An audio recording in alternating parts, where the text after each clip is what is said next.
Hello, everyone, and thank you for joining us for this Canary Fireside Chat. My name is Aaron Landgraf. I'm a VP of Product Marketing here at Red Canary, and I'm joined by our co-founder and Chief Security Officer, Keith McCammon. Our goal today is to, have an interactive conversation. We'll be engaging with one another. And 30 minutes, really encourage you to ask us questions, chat amongst yourself in the attendee chat. Again, the goal is to make this interactive for all of us. Topic of the day, manage your SOC like a product, right? And this stems from our 10 years of experience really trying to operationalize some of the core functions, responsibilities of a security operations center. To drive efficiency at scale. So this is, again, it stems from real world practical experience that we'll be unpacking over the course of this conversation. You can all see us on the right-hand side. Again, my name is Aaron Landgraf. Keith, if you want to give a quick hello. Howdy. There he is. And just to warm us up a little bit here and to understand, who's in the audience, if you're up for it, if you wouldn't mind sharing just where you're joining us from, that'd be awesome. I am dialing in from Sonoma, California. I'm blessed to live up in wine country. It's a beautiful day, and I got a nice bubbly fountain, kind of keeping me calm in the background here. Keith, where are you joining us from? I'm in sunny Denver, Colorado. So, all right, lovely day here. Nice. Michigan, some South Carolina. I've never heard of Irmo, South Carolina. Adelaide, Australia. All right. Global representation. That's fun. Colorado Springs. Awesome. What time is it in Adelaide, Australia right now? In Sweden?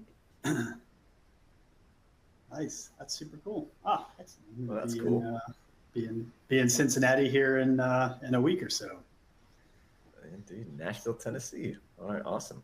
Sweet. Well, thank you again for joining us in a good kind of mixed group, and let's keep the chatter going in the chat. Ray from Arizona, thanks for joining us. We'll try to keep an eye on the actual chat itself, but if you have any questions, and you drop them in the Q&A, that'll make them a little bit easier to spot. So help us get back. The more questions you ask us, the fewer questions Aaron asks. It's a win for everyone. There you go. Yep. Okay. So just to get us warmed up here, right? We're talking about security operations centers. There's lots of chatter everywhere you go about the modern SOC. Always good to, take a step back in time and understand where we've been to, get us better situated and better positioned for the journey ahead. Where did the idea of the security operations center come from? Did a bit of research on this before we jumped on the call. Not a big surprise, right? Pre-dot-com boom, pre-1995, a lot of the practices and methodologies of the modern day SOC actually stem from, the NOC, the Network Operations Center, stood up by the military, just, in the government, trying to monitor traffic patterns, both nationally and internationally. And then call it from 95 to 2000, 2005, that started to bleed over into the private sector. And as, InfoSec became more of a standard, particularly in, financial services, as an example, this notion of the security operations center started to emerge. And, depending on your data source, a lot of what we view as kind of the modern SOC that is almost a requirement across all industries today is still relatively new, right? Of course, the government had a SOC, highly regulated industries had SOCs with highly sensitive data, but this notion of, all companies, at least, call it commercial, mid-market, and enterprise, having a SOC is a relative new concept. And Keith, curious just to get your perspective as a security professional, what was your first exposure to a SOC and how has that kind of evolved? Oh man, I was in a network operations center, so global peering, like big telecom, and it was like, people walked through and looked at us like zoo animals. It was like the big war game screens, the whole thing. So that was my first kind of exposure to the concept. I would like I think my first exposure to it from a working standpoint was, looking at the earliest like really large commercial SOCs, like the big managed service providers, AT&T, Dell, places like that, which you mentioned were kind of modeled after those. I think how they looked is definitely a little bit less interesting, like what they worked on. And so I'd say like, the fundamental, my earliest exposure to a SOC in general, and maybe the part that's relevant to this conversation is like what we did and what we worked on, which was like super expansive, highly alert driven, almost entirely alert driven. I'd say at that point, like any type of full spectrum like activity monitoring was like just emerging, and really only in the network space. Things like anything beyond alerting, particularly on like from devices and applications, was kind of unheard of. And so that was most of my early exposure to those SOCs, was like very broad, very, very alert driven. Again, largely because that was the data that we had available, the tools to collect like lower level telemetry and even just move that stuff from point A to point B. Like it was just prohibitively expensive 20 years ago or so. I'll date myself. So that was my earliest exposure, for what it's worth. All right. Well, Chris, I see your question in there, and that sets us up for a conversation we're going to have in just a few minutes. So sit tight. Thanks for submitting it. Appreciate you. We're going to go from looking like the early days of the SOC emerging out of network operations to essentially where we are today, right? Fast forward, call it 20 years.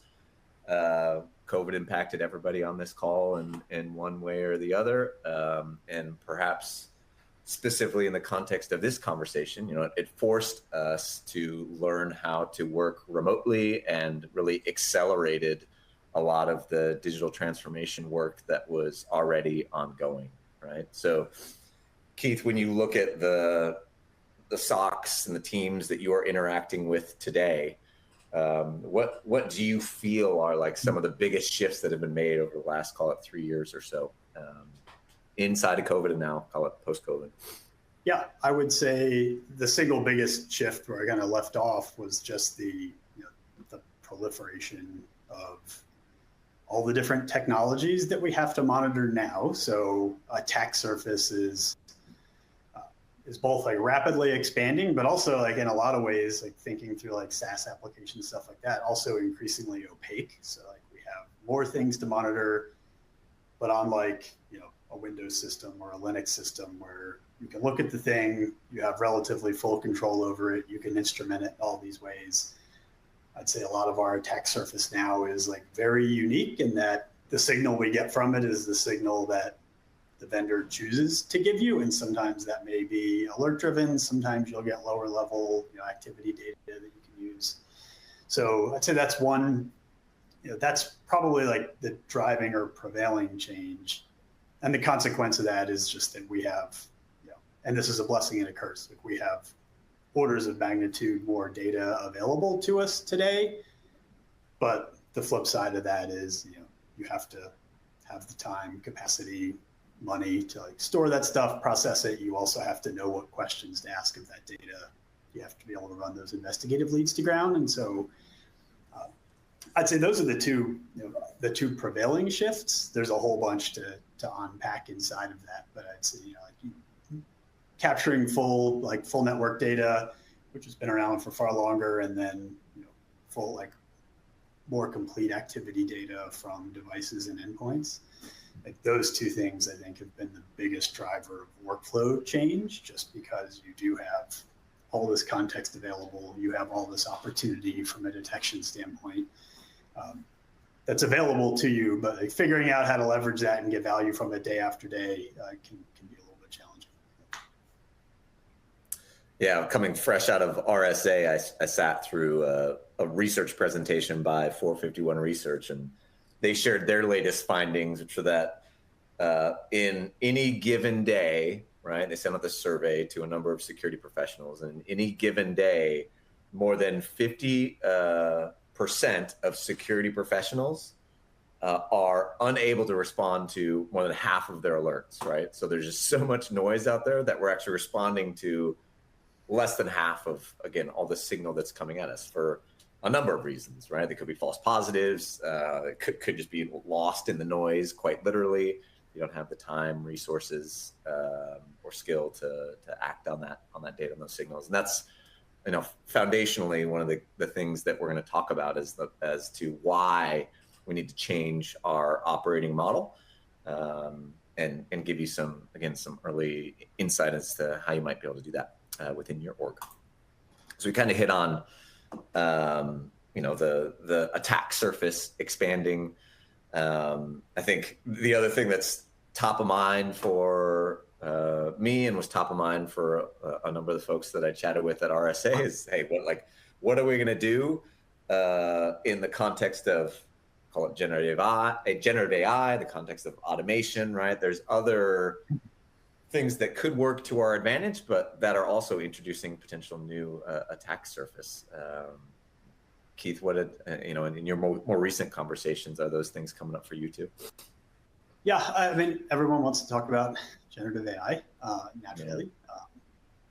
Everyone wants you to use their chatbots. Like that was, that's somewhat cynical. I do believe that we're past the initial arc of like everyone gets a chatbot, which is a positive thing. I know that was like, it was fish in a barrel for a little while, like after ChatGPT came out, and that kind of, that generative AI just kind of became readily available to everybody.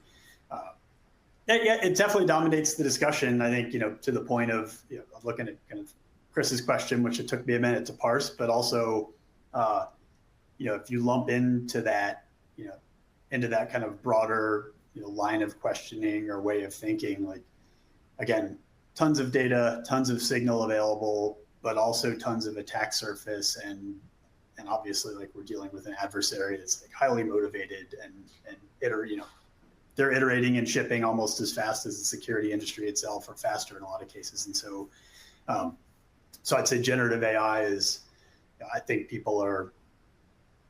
it's taking off, and I think we are kind of leveling out in a place where people are, we're starting to think and talk about it in the right ways. Almost,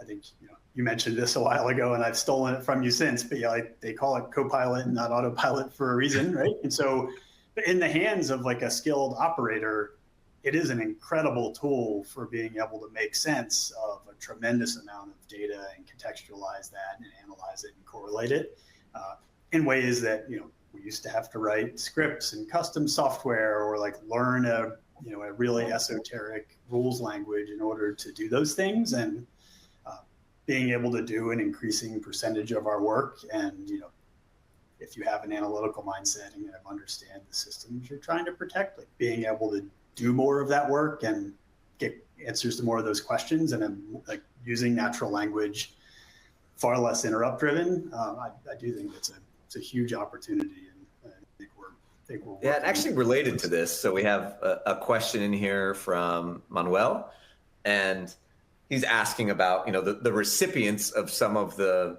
knowledge, information, context that a security team might actually create, right? And another pattern that I've been seeing a lot of, specifically in like application security, is this notion of, shift left. Like, how do you package up some of the risks and vulnerabilities that the security team is detecting, and, transfer them over to the people that need them to take action on them in a way that's understandable and digestible. The other thing that has happened recently is, NIST coming out with more guidance on governance, which is how a security team needs to, again, like package up their activities, their KPIs, and even, again, like how they're thinking about risk to key stakeholders across an executive team, and even at the board level. So Keith, when you think about like what's different today, right, in terms of how security teams, now SOCs, generally speaking, are reaching out to the broader org, what stands out for you? Yeah, I love the question. I think there's like there's a couple ways to talk through that, and I think also very much speaks to the question you just asked, which is because we do try to do both, right? And I'd say speaking particularly like the question was asked, like, how do we present information to customers, like reporting, platform, things like that. And I'd say from an operational standpoint, we are like our MO, and I'd say like our philosophy, and in general, I'd say just the right way to think about it is like, because you're doing such a like operational and operationally integrated type of work, meaning that like the security team isn't operating in a silo. There's a technology team. There's a whole bunch of users, right? So there's change management at play. There's like services you need to deliver to the business. And so, security in general, needing to figure out how to like meet those operations teams where they are, meaning like if they prefer email, if they prefer text message, if they use PagerDuty, if they use ServiceNow. We've tried to implement a system that makes it easy to do whichever of those things makes sense on the receiving end, right? And so principally, I'd say that's like the number one thing that like any security team, frankly, whether it's a service provider or otherwise, should just be trying to figure out like how to more closely integrate with existing workflows for every change, incident management, things like that, right? They're all just so closely intertwined. And then the higher level is figuring out, and I think, we're not quite as far along here as an industry as I'd like to see us, but I think we're getting there. And to your point, like NIST is really like that, and other things. That's the SEC reporting, frankly, like there's a ton of clarity of purpose and focus that comes from sitting down and saying, like, what does a material cybersecurity incident mean to this business, and having to answer that question and write that down and then operate to that standard. That's great. A lot of the other activities tend to be like feeders into that, right? Trying to figure out what trends are we seeing with respect to incidents, like how are incidents happening? Do we have like a prevailing root cause that's behind most of the incidents we see? And then, the holy grail has been trying to figure out some sort of risk score, right? So like which devices are most at risk, which users or identities at most at risk, and in every organization, those need to be blended in a thoughtful but unfortunately somewhat unique way. And so I'd say both like those tactical and more of those strategic or like decision-making kind of communications are super important, and we try to balance both of those things for our part. And I think, and again, I do think we see the industry in general, moving farther in the direction of trying to integrate data. Each individual vendor, doing their work and trying to provide like the subset or the metadata that they hold that might be useful upstream. So hopefully that's helpful context. Yeah, and before we get into the next question, probably useful to talk about the quote unquote topic of the day, which is this notion of managing your SOC like a product. So let me I'll just move us forward a little bit here, Keith. When you think about the journey that Red Canary has been on, really delivering best-in-class security operations at scale across, an organization that may have a security team of one all the way up through some of the largest organizations in the world that we're augmenting, right? How have we thought about the capabilities that we bring to market, the types of threats that we detect businesses from? Because, we just spent the last, call it 20 minutes or so, talking about all the things that an organization could focus on. So again, yep. How have we prioritized, and how does that connect to this notion of managing your SOC like a product? Yeah, for us, I'd say the leading principle or hypothesis is that the best products that any of us use, have a really clear understanding of the problem that they set out to solve, like who their user is and what their user or customer needs. And so for us, the security operations is super broad, right? We've kind of traditionally broken it up into these big buckets where like detection and response is the focal point, and it's a bucket for a bunch of these key activities. And if you have to start anywhere, like you need to start there. And then kind of on the flanks are the enablement side of security operations. So putting your detection and response team in a position where data pipelines are working. They can ask questions of the data, get to it timely, perform effective response, and then testing and validation on the other side, which is using everything from smaller, more atomic tests to like larger exercises, just to make sure that machine will work when it matters. And so that, there's a whole bunch of activities you can engage in. You could start by, building a threat intelligence team, or you could start by building a team that's laser focused on just burning down the signal and the alerts that are right in front of you. And like those are, so the product management principle, and I think how we've architected Red Canary, and a lot like what's led us to be like super successful, particularly when it comes to detection and response, is just being like very, very intelligence or threat driven. And so what I mean when I say that is like understanding how are incidents happening, like in particular, how and where are they showing up first. So we're always looking at the full spectrum of intelligence. We always want to learn as much as we can when we're looking at an incident or an intrusion post-mortem. But starting at the end doesn't necessarily help us the most. What we want to do is we want to find the greatest possible percentage of things as early as possible. And so what are the prevailing means of initial access into organizations? Those haven't changed. Like there's not a ton of drift there, even if you look back 5 or 10 years of industry reporting. You have a few things, vulnerabilities, phishing, it just generally like exposed like internet facing applications that either are neglected, not properly protected. So you don't have, like when you distill down all of that attack surface, like yes, there's always like, there's more applications, there's tons of SaaS apps, everyone's adopting all these new technologies. But the way that incidents happen is actually fairly focused and fairly predictable most of the time. And so what we've tried to do is look at intelligence through that lens and say, all right, where are these folks going to show up first? And say those first few stages of an intrusion from initial access, and then you assume that something there will fail. And so now you're looking at devices and identities, and you assume something there will fail. And so now you're kind of looking at those like first 3 to 4 stages of an intrusion and really directing as much energy as you possibly can into saying, all right, cool, like where do I need to be just to observe activity in those areas in the first place? Like, what data does my SOC need to be positioned with? And then once you've got that, now you're focused on like where and how you build out detection coverage, right? Like where do you need to go really deep? I was engaged in a fascinating Twitter discussion earlier today, talking about like why and how things like PowerShell, WMI, stuff like that have dominated our threat detection reporting, our annual reporting year over year over year. Like how is it that those things are still at the top of the list? They're at the top of the list because they work. Obviously, like adversaries don't do things that don't work by and large.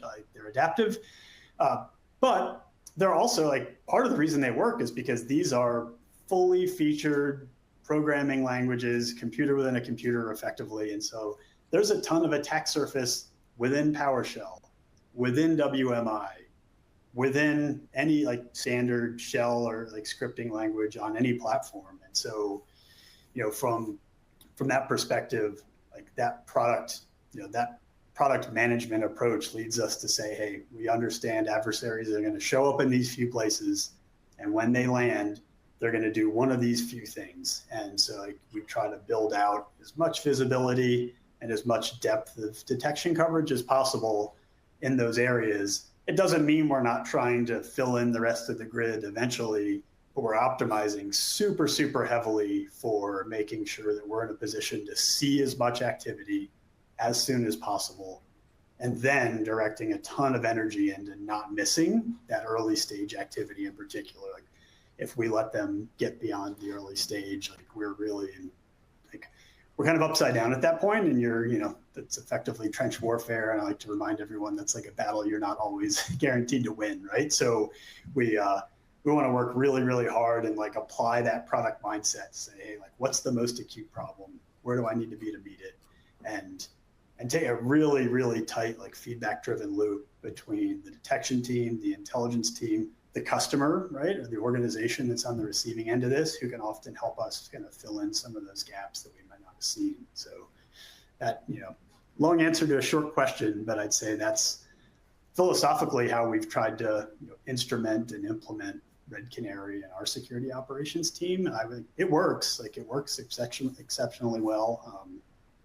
We didn't invent it all, right? Like, if you go to any of the 10 or 20 largest and most successful security operations teams in the world, like, they're conceptually working in a very similar way. Yeah. So to bring that theory into practical application, let's give it a go, right? And see how close we can get to answering Chris's first question. I was trying to parse it as you were responding there, Keith. It's essentially, he's saying, hey, like, somebody's come in, they're doing, cloud token intercept, essentially, right? From a man-in-the-middle type attack. And then he also, Chris, I think, just responded in the chat too, with a bit more direction for us around, hey, yeah, things that never hit the endpoint, which we're also seeing a lot of, right? So how have we thought about detecting threats that don't hit the endpoint? Yeah, this is one of those times where I wish we could just add people to the and just talk through this, because that's a very, very good question, and I'd say just to maybe summarize it for everybody, the scenario that's posed is that you have an environment where customer clicks, effectively takes the bait, falls for the lure, enters their credentials. In the worst case, it completes an MFA challenge, and so now the adversary's got a super legit has a legit session inside of a sanctioned environment. And the mention in the chat there is just what if there's no endpoint? This is very timely and a very, very real problem, right? So anyone who's been following along with things like Scattered Spider, and Scattered Spider is by far the most prevalent. But there are others like them who are operating overwhelmingly in that identity space. And so when you mention, what to do if there's no endpoint or EDR telemetry, we have absolutely seen attacks that they don't ever hit an endpoint. We work with IR firms, not for our managed service customers, but we end up getting dropped into incident response engagements by an IR firm. So we're looking at an organization that's been breached for some amount of time, and then we're introduced into that environment, and we're kind of working side by side with an incident response firm as they're unwinding those things. And then this will only become more prevalent, which is that you're going to see an increasing percentage of attacks where no one lands on a Windows box or a Mac OS system or a Linux box. Again, Scattered Spider being the most prevalent there. And so from our perspective, I mentioned before, understand what adversaries are doing, figure out where you need to be in order to just observe the activity, and then you work on detection and response. And in this case and in this scenario, this is the clearest signal ever that identity threat detection and response in general, stealing marketing acronyms at this point, but I do think it summarizes what you're trying to do. In the same way that first with network and then with endpoint, we moved from, hey, I need to burn down the alerts. And then we realized that wasn't quite getting the job done. And so we moved into collecting effectively, more complete activity data or telemetry. And identity is a place where I think we're going to need to do more of that and do it better than we've ever done it before. Obviously as Red Canary, but I'd say as an industry, because so much trust and so many entitlements and accesses are pinned to a central identity provider now that, that risk that you describe, where someone gets access to a full-on legit session, once that happens, it's extremely difficult to figure out, did Aaron take that Salesforce report because that's Aaron's job, or did Aaron, is that not Aaron? And that becomes really, really tricky to sort out.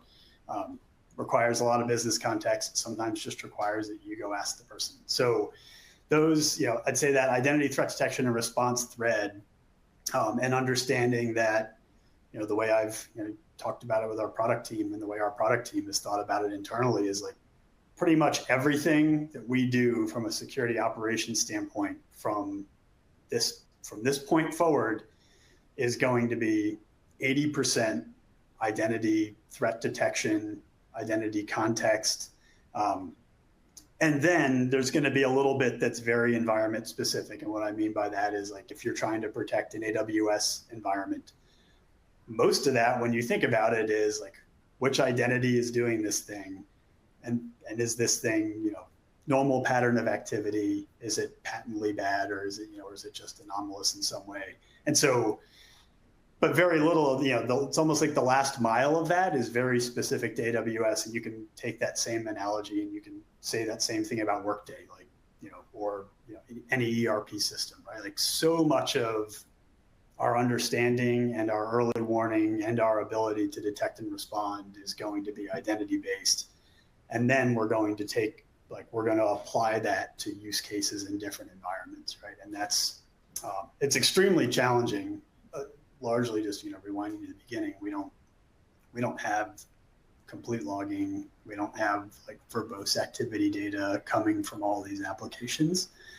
But the good news is, I think we generally do from an identity provider. So, you know, from Okta, from Entra ID, things like that. And I think the super short answer to this is, like, everyone had better get really, really good at understanding that telemetry, like building models around that, and then building out really thoughtful detection coverage in, like, around identity data and telemetry and activity. Because I really do believe that's going to be the foundation upon which pretty much all detection and response moving forward is going to be built. And Chris, to answer your second question, well timed, because we talked about GenAI at the top of this call, actually leveraging our own implementation of GenAI to look at some of the telemetry data that we are ingesting from identity providers in particular is really accelerating our ability to at least detect threats. It's not black and white, right? Keith kind of alluded to this. It could be behavior that is perfectly fine, or it could be anomalous. And because we have a repository of data that our humans in the loop have tagged as threats, we've actually trained up a model to look at some of what we're seeing and flag it as a threat that needs someone to pay attention to, right? And a threat might sound like, exactly as you described, somebody created a mailbox rule to disguise some of their activity, or they've escalated their privileges on an account that shouldn't be escalated. Or my favorite is, you know, impossible travel, right? Somebody logs in California, then all of a sudden is logging in on the other side of the planet. These are things that GenAI can actually be pointed to in a very successful and purposeful way. And happy to send you more information on that. Just an interesting kind of intersection of these two themes. Keith, we've got about 10 minutes left, and where I wanted to close a little bit here is just this framework that we've been using with a lot of our customers and prospects to help them, you know, understand what is most impactful for their teams to take on, and how they should think about potentially, you know, transferring some of these responsibilities to a partner, or at least co-managing some of these responsibilities to a partner. And I'll orient everybody to the slide here, and then invite Keith in to provide some color commentary. So what you see on the left-hand side are domains, or, you know, attack surface, and then across the top are the standard NIST CSF functions, right? And then the color coding here is again, it's meant to be a point of view to start a dialogue, right? In green are the things that you kind of have to do in-house, right? It's very hard to transfer the ability to get your business back up to full operational capacity to a partner. And same with your in-house applications, right? They're so custom to you, it's hard to transfer the protection of your in-house applications to a third party. But we very intentionally color-coded everything else as, again, just like a viable candidate for transfer. Why? Because so much of the activity here is controls that you have in place, and the requirements to identify, protect, detect, and respond to what's happening within those controls is can be understood by a third party like Red Canary or another MDR provider or even an MSSP, right?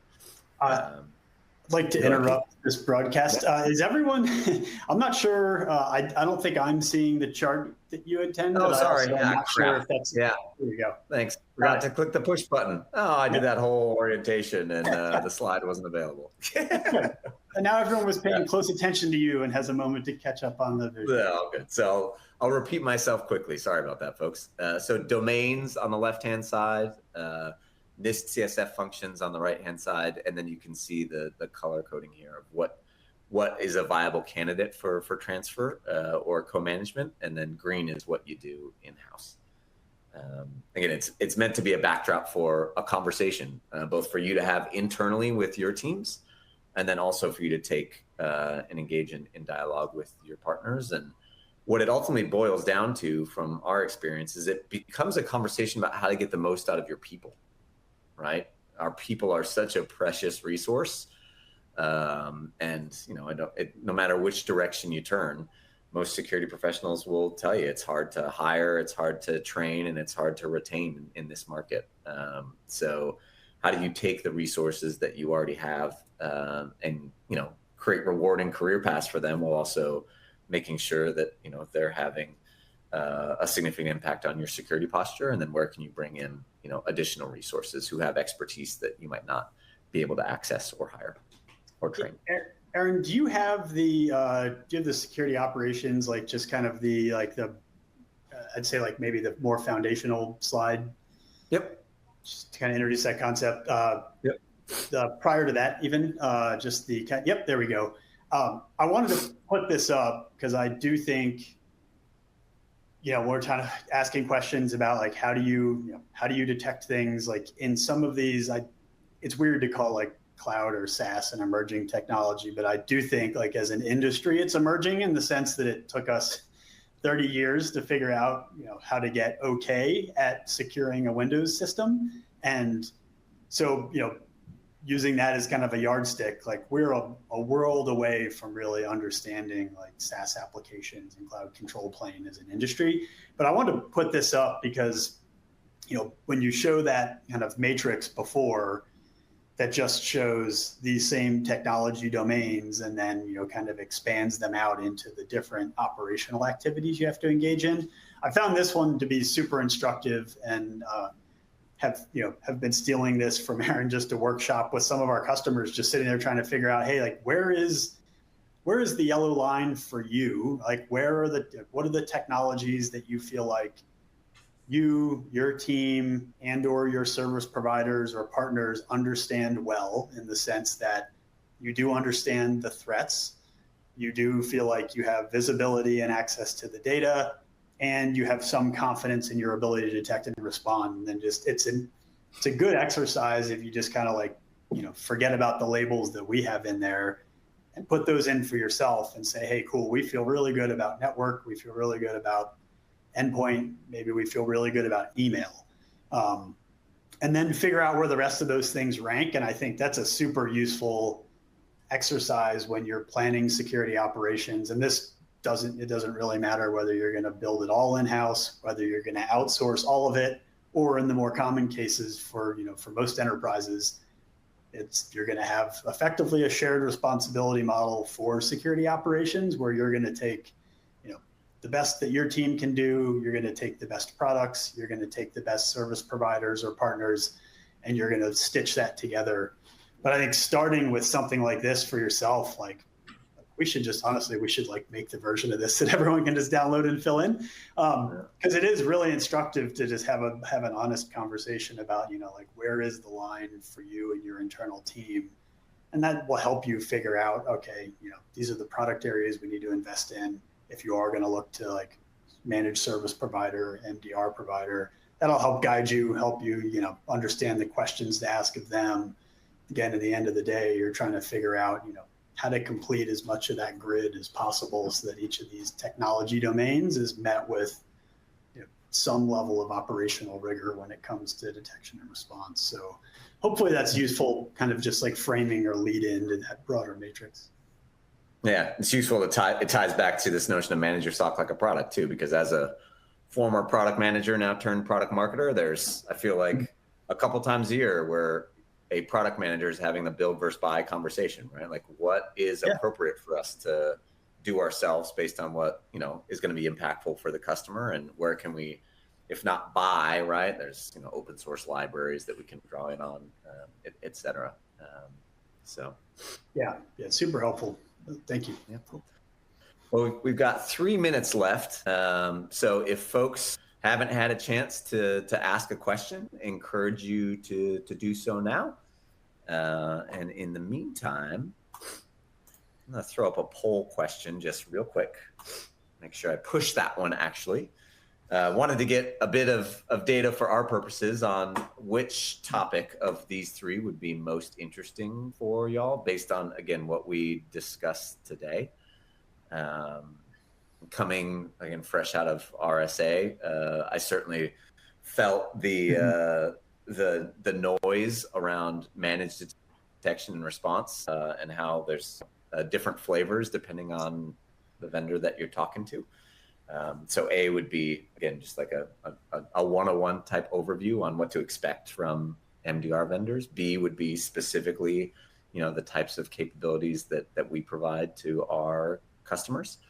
And C would be a deeper dive into some of the notions of this approach that we've been talking about here today, which we've labeled intelligence-led. It's really just optimizing the investments in your SOC based on, intelligence that is available to you.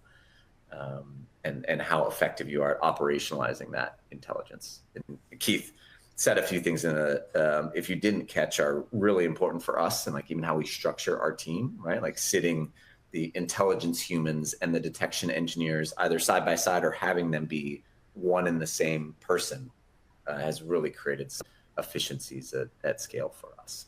So a deep dive on some of that would be. As folks are thinking about answer this, I would say, we've talked about that notion of intelligence-led security operations, right? So like starting with the threats that are most likely to materialize and making sure that first and foremost your SOC is rising to meet those, and then kind of building out and maturing and working in the wings and trying to better enable and build more confidence in that security operations machine. The counterpoint to this, and I think I think it's awesome fodder for either talking about the distinction between MDR or different approaches, but also old security operations kind of models, or in particular on the service provider side, and new ones, which are that I do think are taking a much more opinionated approach. There is definitely a use case and a need for some organizations. We talk to them all the time. We bought these 30 things and we need our number one priority is someone who will look at all 30 of them. And that's a really interesting way to think about, I'd say, any of these topics, whether it's MDR, whether it's how Red Canary itself works, how the machine works, what we do, but also how you think about security operations. There is absolutely nothing wrong with saying I need to have someone look at all 30 of these things that I bought.